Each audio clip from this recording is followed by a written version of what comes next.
কিন্তু আমরা দেখতে পেয়েছি আমাদের যারা শিক্ষার্থী ভাই এবং বোনেরা আছে তাদের প্রতিযোগিতা, তারা আমাদেরকে কি খাওয়াবে। কোনো রুমে গেলে চা খাওয়াচ্ছে, কেউ কফি খাওয়াচ্ছে আমাদেরকে, কেউ আমাদেরকে মুড়ি খাওয়াচ্ছে, যার কাছে যাই আছে, কেউ বিস্কিট খাওয়াচ্ছে, কেউ চকলেট দিচ্ছে, কেউ খেজুর দিচ্ছে। প্রতিযোগিতা মানে কি চমৎকার একটা সৌন্দর্য। তো এই ধরনের একটা বাংলাদেশ বিনির্মাণ করাই কিন্তু আমাদের লক্ষ্য। তো আমরা সকল শিক্ষার্থীদেরকে ধন্যবাদ জ্ঞাপন করছি। একই সাথে আমরা শিক্ষার্থীদের কাছে কাছে গিয়েছি, অনেকে পরীক্ষা ছিল, অনেকে রাতে ঘুমিয়েছিল, তাদের বিভিন্ন ধরনের ডিস্টার্ব হয়েছে। তো কোনো শিক্ষার্থী যদি আমাদের আচার আচরণ, আমাদের কথাবার্তায়, আমাদের অ্যাপ্রোচে যদি কষ্ট পেয়ে থাকে, আমরা ঐক্যবদ্ধ শিক্ষার্থী জোটের পক্ষ থেকে সবার কাছে ক্ষমা চেয়ে নিচ্ছি। একই সাথে শিক্ষার্থীরা অনেক বেশি ক্লান্ত, কিন্তু আমরাও ক্লান্ত, কিন্তু এই ক্লান্তটা হচ্ছে উৎসবের। এই ক্লান্তিটা কখনো হচ্ছে ওই যে একটা মানসিক প্রশান্তি আছে যে আমরা শিক্ষার্থীর কাছে যাইতে পারছি, তাদের কথাগুলো শুনতে পারছি। ক্লান্তি হলো চেহারা আমাদের ক্লান্তির প্রতিচ্ছবি আমাদের দেখা যাচ্ছে না। আর একই সাথে আমরা ক্ষমা চেয়ে নিচ্ছি আমাদের অনাবাসিক শিক্ষার্থী, আমাদের প্রায় অর্ধেক শিক্ষার্থী অনাবাসিক। আমরা যদি তাদের প্রত্যেকের ঘরে ঘরে যেতে পারতাম, তাদের কথাগুলো শুনতে পারতাম, সবচেয়ে ভালো হতো। আমরা চেষ্টা করেছি আমাদের অনাবাসিক শিক্ষার্থী তারা যখন এখানে আমাদের 17টা বাস রুট আছে, আমরা বাসের কথাগুলো শোনার জন্য, আমাদের প্রত্যাশাগুলো তাদেরকে শোনানোর জন্য।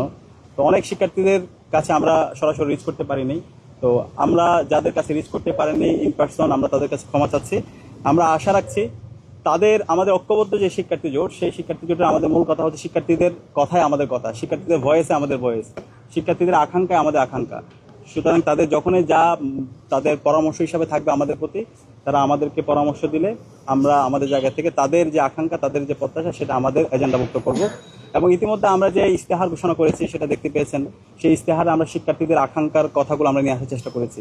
এবং এই 36 দফা যে সংস্কার প্রস্তাবনা দিয়েছি, আগামী 1 বছর কোন মাসে কোন কাজটা করবো, সেই এক্সিকিউটিভ প্ল্যানটা আমাদের নেওয়া হয়ে গিয়েছে। এবং আমরা বলছি আমাদের ঢাকা বিশ্ববিদ্যালয়ে 100 বছর পার করলো, আজকে আমাদের মৌলিক সংকটগুলো দূর হয় নাই। এই সকল সংকটগুলো কৃত্রিমভাবে তৈরি করে রাখা হয়েছে। এবং এই সংকটগুলোর মূল কারণ হলো এখানকার বিশ্ববিদ্যালয় অ্যাডমিনিস্ট্রেশনের ইনকম্পিটেন্সি, একই সাথে আমাদের যে হলো পলিসিগত জায়গায় সমস্যা এবং এক্সিকিউটিভ প্ল্যান না থাকা।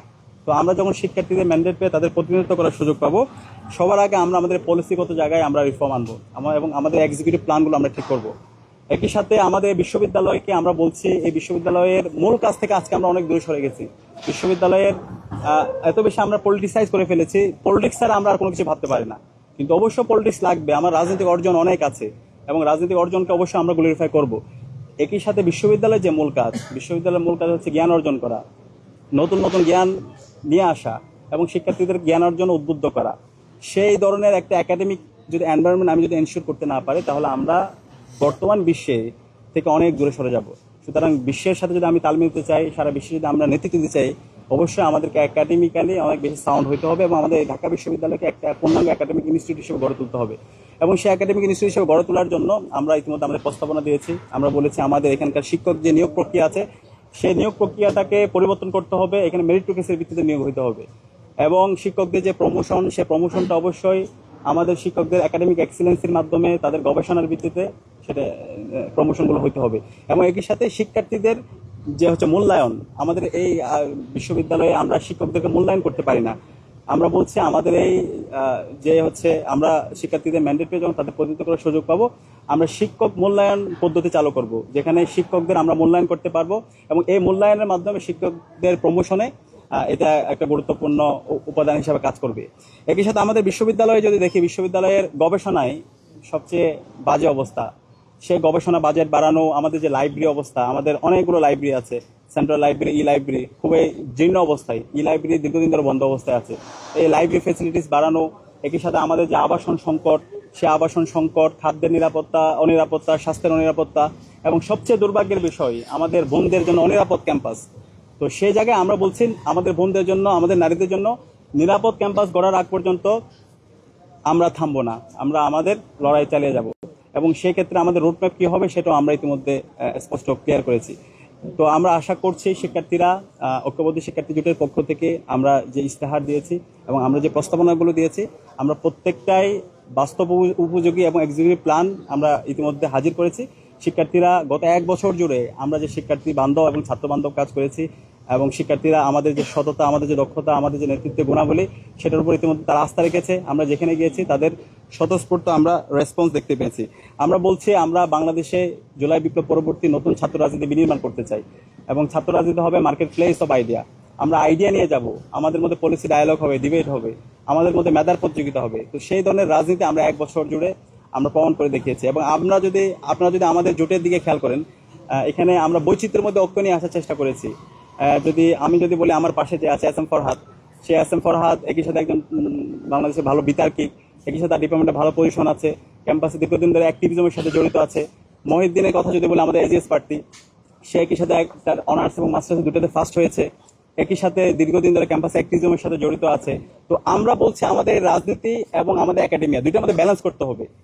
এই দুটার মধ্যে ব্যালেন্স কিন্তু আমাদের যারা প্রার্থীরা আছে তারা ইতিমধ্যে তারা প্রমাণ করেছে। তো সেই ধরনের যদি আমরা প্রত্যেকে বিশ্ববিদ্যালয়ের শিক্ষার্থীরা আমাদের এই পড়াশোনা এবং আমাদের রাজনীতি অ্যাক্টিভিজম দুটার মধ্যে ব্যালেন্স করতে পারি, তাহলে আমাদের যে স্বপ্নের ক্যাম্পাস সেটা আমরা বিনির্মাণ করতে পারবো। তো আমাদের যে স্লোগান, সেই স্লোগানটা হচ্ছে এরকম: স্বপ্নের ক্যাম্পাস গড়ার পথযাত্রী, আমরা থামবো না। যে স্বপ্ন নিয়ে আমরা একজন ফার্স্ট ইয়ার শিক্ষার্থী ঢাকা বিশ্ববিদ্যালয়ে ভর্তি হই, বিশ্ববিদ্যালয়ে ভর্তি হওয়ার সময় আমাদের স্বপ্ন থাকে আমরা এখানে চমৎকার একাডেমিক এনভায়রনমেন্ট পাবো, আমাদের ক্লাসের মধ্যে আমাদের শিক্ষকরা হবে সিনিয়র স্কলার, আমরা হবে জুনিয়র স্কলার, আমাদের লাইব্রেরি ফ্যাসিলিটিস থাকবে, আমাদের শিক্ষক নিয়োগ প্রক্রিয়াটা হবে মেরিটোক্রেসির ভিত্তিতে, এবং আমাদের আবাসন সংকট থাকবে না, আমাদের খাদ্যের অনিরাপত্তা থাকবে না, স্বাস্থ্যের অনিরাপত্তা থাকবে না, এবং আমাদের অনাবাসিক যে শিক্ষার্থীরা আছে তাদের পরিবহন নিয়ে তাদের ভাবতে হবে না, উন্নত পরিবহন থাকবে, এবং আমাদের বোনদের জন্য একটা নিরাপদ ক্যাম্পাস হিসেবে গড়ে উঠবে।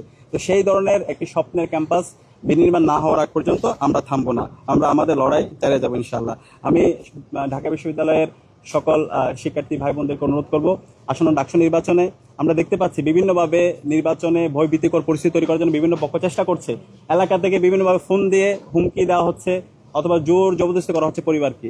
আপনারা বিশ্ববিদ্যালয়ের শিক্ষার্থীরা, মেধাবী শিক্ষার্থী, কোনো ধরনের এ ধরনের হুমকি, কোনো ধরনের এলাকার কারো ফোন দ্বারা পরিচিত না হয়ে বরং সৎ, দক্ষ, আদর্শ, দেশপ্রেমিক এবং শিক্ষার্থী বান্ধব কাজের সাথে যারা জড়িত ছিল, জুলাইয়ের আকাঙ্ক্ষাকে যারা ধারণ করে, সেই সমস্ত নেতৃত্বকে আপনারা বাছাই করে নেবেন। এবং সেই জায়গায় আমরা বিশ্বাস করি আমাদের ঐক্যবদ্ধ শিক্ষার্থী জোটের আমাদের যে নেতৃত্ব, আমরা দৃঢ়ভাবে বলতে চাই, জুলাই বিপ্লব এবং জুলাই বিপ্লব পরবর্তী 1 বছর জুড়ে শিক্ষার্থী বান্ধব যতগুলো কাজ হয়েছে, ক্যাম্পাসে ওয়েলফেয়ারমূলক যতগুলো কাজ হয়েছে, বিশ্ববিদ্যালয় প্রশাসনকে বাধ্য করার জন্য আমরা 63 দফা সংস্কার দিয়েছিলাম বিশ্ববিদ্যালয়কে নতুনভাবে ঢেলে সাজানোর জন্য, এবং আমাদের অনেকগুলো ওয়েলফেয়ারমূলক আমরা কাজ করেছি যেগুলো শিক্ষার্থীরা স্বতঃস্ফূর্ততার সাথে আমাদেরকে গ্রহণ করেছে।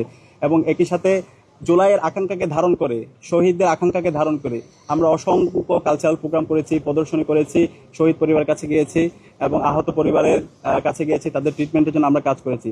তো আমরা বিশ্বাস করি শিক্ষার্থীরা গত 1 বছর জুড়ে জুলাইয়ের আকাঙ্ক্ষাকে যারা ধারণ করেছে এবং শিক্ষার্থী বান্ধব এবং ছাত্র বান্ধব যারা কাজ করেছে, যারা তাদের সততার পরিচয় দিয়েছে, তাদের দক্ষতার পরিচয় দিয়েছে এবং তাদের নেতৃত্বের যারা পরিচয় দিয়েছে, তাদেরকে বেছে নেবে। এবং এই জায়গায় ঐক্যবদ্ধ শিক্ষার্থী জোট তাদের কথা এবং কাজের মাধ্যমে তারা সেটা প্রমাণ করেছে। এবং আমরা বিশ্বাস করি আসন্ন ডাকসু নির্বাচনে ঐক্যবদ্ধ শিক্ষার্থী জোটের উপর ঢাকা বিশ্ববিদ্যালয়ের শিক্ষার্থীরা আস্থা রাখবে এবং এর মাধ্যমে আমরা আমাদের যে স্বপ্নের ক্যাম্পাস, সেই স্বপ্নের ক্যাম্পাস একটি নিরাপদ ক্যাম্পাস, সেই নিরাপদ ক্যাম্পাস বিনির্মাণের দিকে আমরা আমাদের যাত্রা শুরু করব।